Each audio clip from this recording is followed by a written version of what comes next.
Do you think racism is a factor? Yeah, I do. I think that sometimes African Americans or even foreigners don't have the same chance that white people do sometimes, or Caucasian people, I should say. And I think that that's a problem. I think that it's a big problem that we have in society these days, and it's from generations way before me, and I feel as if it's still for generations to come. And I wish that we could change that, but as of right now, yeah, I think race plays a huge factor in it.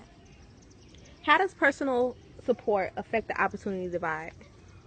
Well, I think that, some people don't have the personal support that others do. Like for me, my whole family lives in Covington, which is where I'm from, and so I have that huge personal support.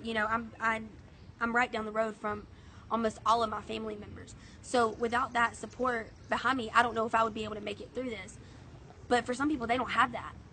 Some people don't even get along with their parents, but they still want to do better. They still want to, get a chance to do what they always dreamed about. And maybe being in the IT world or the corporate world is what they dreamed about and just never had the opportunity.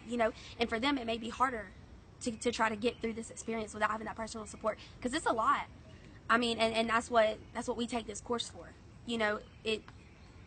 It's there for us to learn and grow, but it's in such a short period of time. I mean, a year is really not that long. You have to learn everything in that year. So to not have that personal support could really affect somebody and not make them do good. When you succeed in this, you want to hear people say, you did it, go you. But some people don't have that, and I think if you do have that, then it pushes you more. So yeah, I think it definitely has an effect on it.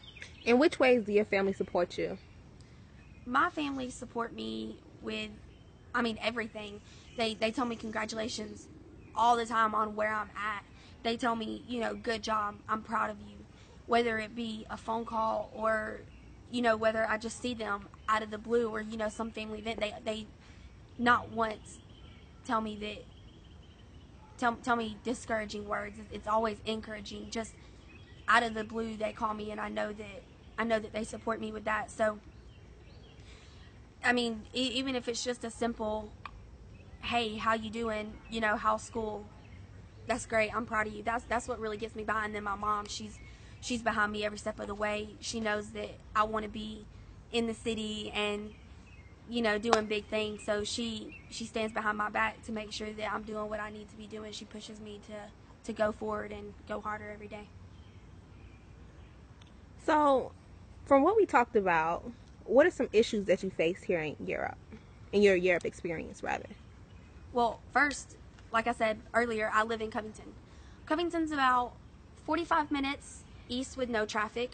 And when you add traffic in the mornings, it makes it, if I don't leave in time, up to an hour and a half, a 2-hour drive. So I have to leave my house earlier to beat the traffic and then get to school early to sit there, and at first I was like, this is so hard, but it trained me into being a better person. Like, I used to never be a morning person, and now I wake up early, and now I have time to go run, to exercise, to do things that I never got to do because I woke up so late and just wasted my day.